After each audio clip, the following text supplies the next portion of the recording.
Good afternoon, everybody. My name is Joshua Cortez. I'm a licensed psychotherapist and a family therapist as well. I am unbelievably excited to bring you all another video, but without further ado, let's get this started. Okay, so for this video, I really want to focus on the idea of what courage is. Because I've been doing a lot of research into understanding precisely what the word courage is in definition.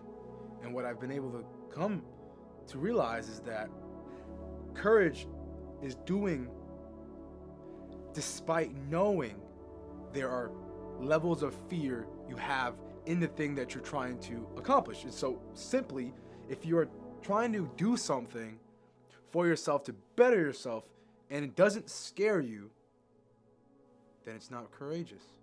And so then let's walk down a pathway of what it means to be courageous.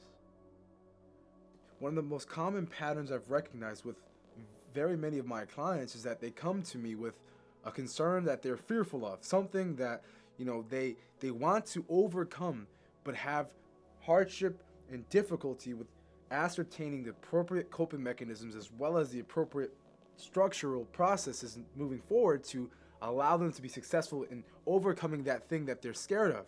Now it ranges, right? And so it could be anywhere from socialization, right?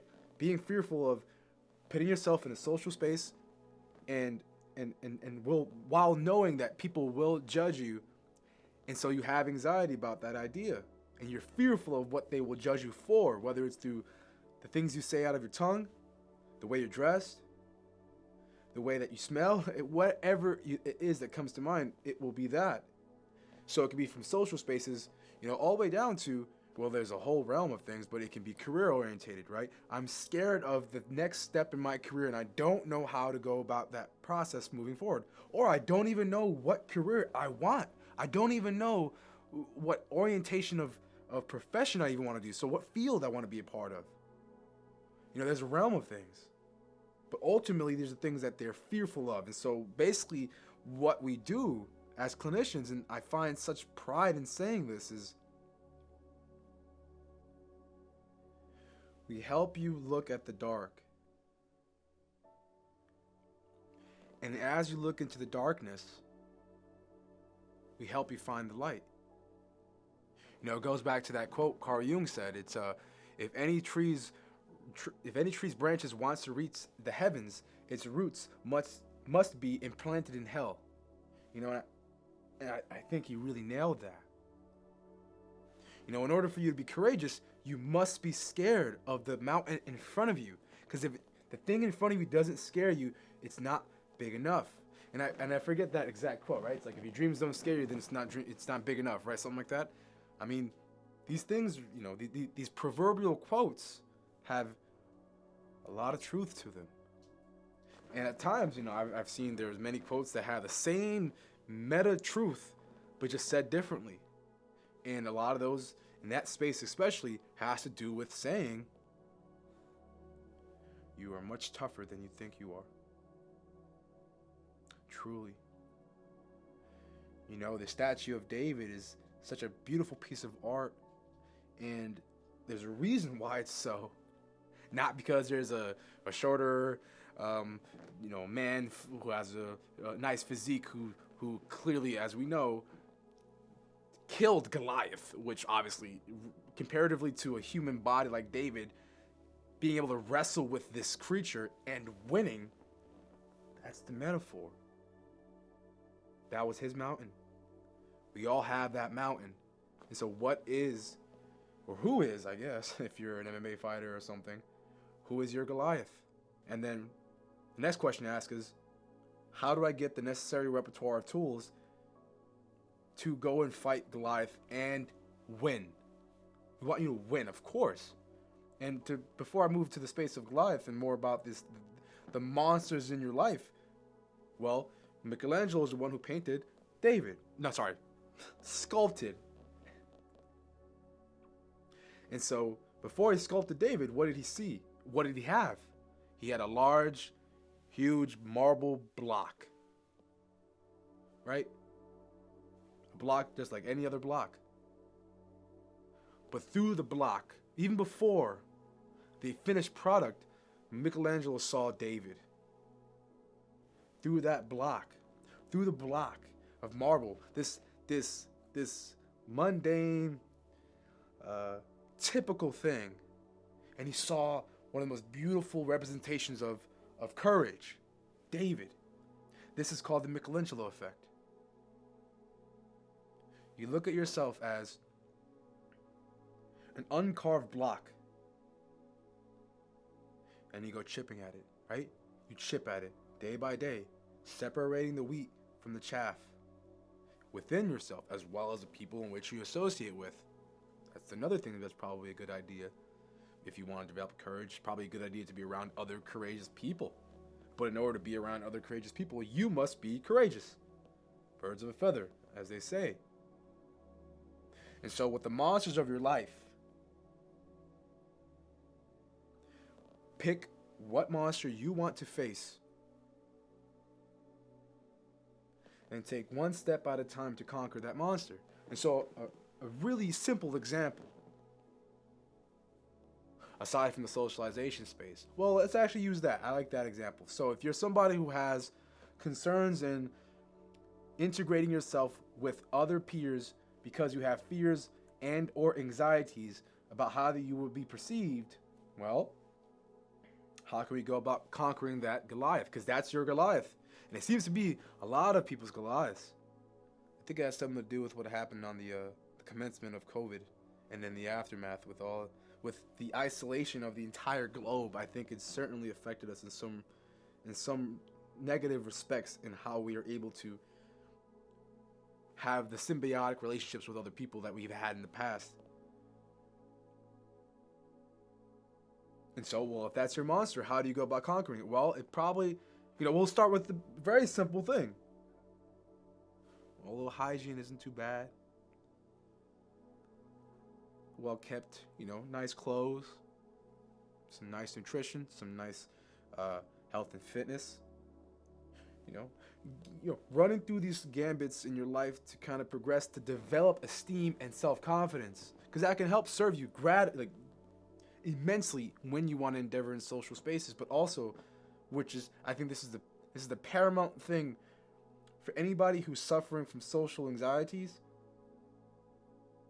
The best thing you can do for this is to think about other people.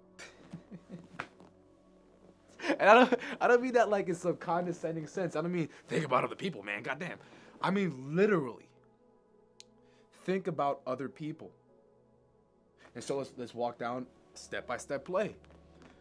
You walk into a room with 5 people. This is a place you want to hopefully go in to socialize with these individuals, right? Before you were thinking about yourself. How are they gonna conceive what I'm saying? How are they gonna see how I talk? Me. It's me. You're thinking about me, not me. I'm saying? You.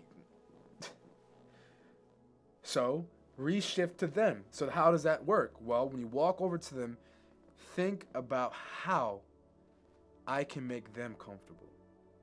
How can I relieve their anxieties? How can I help them feel at ease in this gathering? Because remember, if you have anxiety, it's probably likely so that everyone around you has it too. And if they say they don't, they're probably going to die soon. Because anxiety, honestly, as a clinician, I will say, it's what keeps you alive. Wow, it sounds funny, right? Anxiety. How the hell is that? Well, I'm a big evolutionary biology person, and I love to understand that. Well, I like to look into the primordial mechanisms in our biological structures that allow us to stay alive. And one of those things is precisely anxiety. It's something that's been archaically contrived through adaptation over time in the human species as well as other animals. But anxiety is the thing in which it tells you, stop, pause, think, you might die. And they're like, when I speak with my clients, they're like, whoa, what do you mean? What are you talking about? I'm not gonna die. I just don't, I'm anxious, and I'm not trying to walk over and talk to them, and they might make fun of me, Well, let's walk down a pathway. I'm big on doing this with my clients because you have to, see how things can work out before they go out endeavoring in it. Sorry. And so, The reason why stop, pause, think you might die is because, well, you did stop, pause, and you thought. We know that, right? You thought about what they will think. The reason why it gets to that space is because, well, as humans and mammals and a social creature, we are designed to want to and yearn to be around other individuals. Now, there are very few people in the world who actually do not like other individuals. Now, they're rare and there is specific psychopathy for that, but the general populace is we want to be around people. We seek and yearn for connection. And so if you can't go and socialize with 4 to 5 people in a group because you're fearful of what they will think of you, how you will sound, then that means you will have a hard time connecting. And if you can't connect, then you'll be isolative. If you be isolative, then you'll be alone. And if you're alone, then you can become depressed. If you become depressed, you become neurotic. If you become neurotic, then you become suicidal. If you become suicidal, then you become dead. And so that's why it's stop, pause, think that you might die. All because you couldn't connect with that group of people. Because it's probably likely you can't connect with other groups of people. And that's your anxiety telling you, you need to tend to this. You are not paying attention. And I'm not going to go away until you voluntarily put yourself in front of the thing in which you are fearful of. And if you think about that, isn't that quite beautiful? Like the body is so perfectly adjusted to keep you alive. Generally speaking, of course. You know, there are outliers and it's terrible to see, but generally speaking, your body's designed to keep you alive, and that's all it's trying to do. And if you neglect what it's telling you, it will come back. You know, it's funny, you know, nightmares, especially when you're in the clinical world, if a client's having a reoccurring nightmare, that means that you have been avoiding these mountains that you need to climb with courage, right? Because courage is doing despite having fear. You have neglected it so much that your body and your brain has said, you know what, buddy? You want to ignore me when you're conscious? I'm going to come after you when you're not. And let's see what you do then. And that's why nightmare comes. You're trapped. And that's, in some ways, precisely where the idea of Freddy from Elm Street comes from. He's the nightmares. He's the manifestation of nightmares. Because nightmares have a lot to tell you about yourself. They really do. So when a client comes to me and says, I'm having nightmares, we unpack that. We walk it through from second one to the end to figure out what's going on and why that nightmare is propagated in their heads. Because they're not tending to something in their real life and it's gotten that to that point. So to digress, what is courage? So we talked about the definition of it. We know the definition. It's very clear. But then what do we do with that? I will leave you with this. And as I leave you with it, I'll break it apart a little bit. I'm not going to just say the quote. And I'm a big storyteller, and I'm also a big proverbial guy. I like to tell proverb type, like quotes that have meta truths to them. And so this one is really loosely, it's very connected to the Carl Jung quote I stated earlier in the video. But there's this video, or really a story. And the story was about an interviewer who was talking to a set of boys, and they're twins. And one twin, he was wearing a suit. He was a lawyer, very hyperly successful, very conscientious, and as far as the story goes, very well regulated in morality. And then the other one, he was homeless. And you can tell very clearly that he was homeless the way he was dressed. It was raggedy, very well unkempt. You can get the idea of what a homeless person looks like, but the idea is these were twins. Or I mean, not because homeless look all different. I was terribly said, but you get the point. The stereotypical sense of the homeless, I guess. But the point of the metaphor of the story is, well, the interviewer, during his interview, he had to pause because he was just in awe of their responses and how they shaped in their lives. And he had to stop and he had to say, you know, what the heck happened? What happened?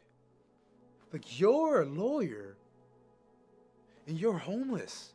But the thing is you had the same life and you look exactly alike. How? And they had one answer, both of them. And the answer was, it's because my mother was an alcoholic.